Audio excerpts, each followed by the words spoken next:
বিশাল village story আমার এই Facebook চ্যানেলের আপনারা যারা আমার সহযোগী হিসাবে আছেন, যাদের সাপোর্ট পেয়ে আসলে আমি এত দূর আসতে পেরেছি, সকলকে জানাই আমার আন্তরিক শুভেচ্ছা ও অভিনন্দন। আপনারা আমাকে সাপোর্ট দিয়েছেন বলেই আমি আসলে এখনও পর্যন্ত ভিডিও তৈরি করতে পারছি। আজকে আপনাদের সামনে আমি আমার বাড়ির পাশের কিছু প্রাকৃতিক দৃশ্য দেখানোর চেষ্টা করছি। এটি হচ্ছে মূলত আমাদের বাড়ি। এটা হচ্ছে খড়ির ঘর আমাদের, এখানে খড়ি রাখা হয়। ওই পাশে একটা বড় পাখি উড়ে যাচ্ছে, সেটি দেখতে পাচ্ছেন। আকাশে প্রচুর মেঘ জমেছে, পুরো আকাশ জুড়ে শুধু মেঘ আর মেঘ। আজকে সারাদিন মোটামুটি বৃষ্টি হয়েছে, দেখতে পাচ্ছেন। ওই যে পাখি উড়ে যাচ্ছে, চিল, এগুলা আমরা আমাদের ভাষায় বলি চিল পাখি।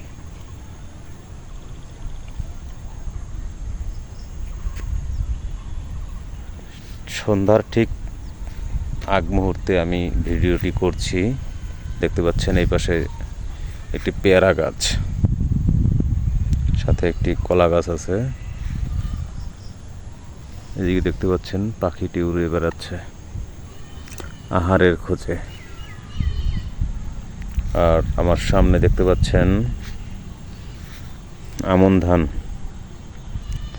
সামনে যে সবুজ ধানটি দেখতে পাচ্ছেন, এটি আমাদের জমি।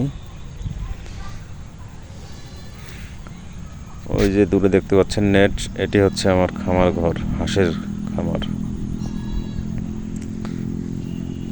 আর এটি হচ্ছে সুপারি বাগান। আর দূরে দেখতে পাচ্ছেন রাস্তা, এটি হচ্ছে আমাদের গোলাপগঞ্জ টু গড়েয়ার ব্যস্ততম একটি রাস্তা। সব সময় এই রাস্তা দিয়ে গাড়ি চলাচল করে।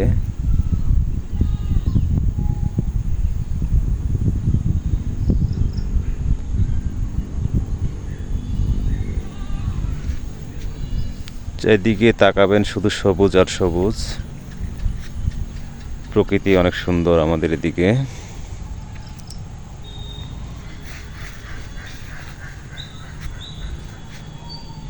গ্রামের পরিবেশে থাকলে আপনারা বুঝতে পারবেন, মন মানসিকতা সবসময় মোটামুটি ভালো থাকে।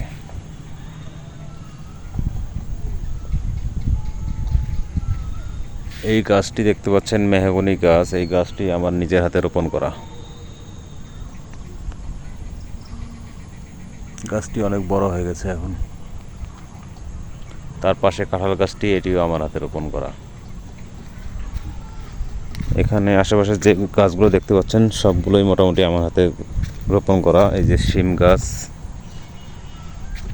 ইনশাআল্লাহ আল্লাহ যদি চায় অল্প কয়েকদিনের মধ্যে এখানে আমরা শিম খেতে পারবো। যে কাঁঠালের চারা আছে, এই যে কাঁঠাল গাছ। এখানে রয়েছে বেল গাছ একটি,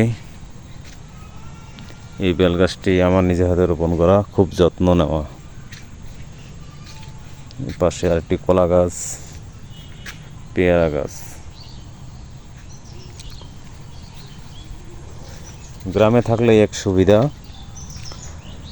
সব ধরনের ফসল ফলানো যায়। বাড়ির আশেপাশে ফলের গাছ বলেন, এমনি গাছ বলেন, সব ধরনের গাছ রোপণ করা সম্ভব গ্রামে বাস করলে।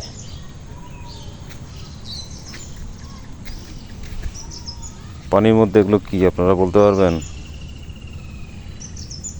এগুলো কি দেখা যায়?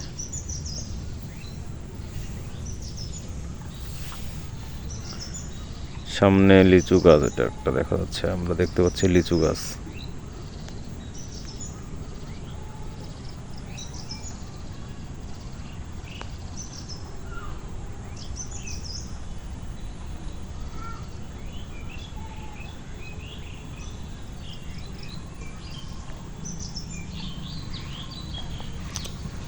সবশেষে আপনাদের সকলকে জানাই আমার আন্তরিক শুভেচ্ছা অভিনন্দন। পরবর্তী কোনো ভিডিওতে আবার চলে আসবো আপনাদের সামনে। সে পর্যন্ত আপনারা সকলে ভালো থাকবেন এবং আমাকে বেশি বেশি করে সাপোর্ট দিয়ে যাবেন। খোদা হাফেজ, শুভ সন্ধ্যা।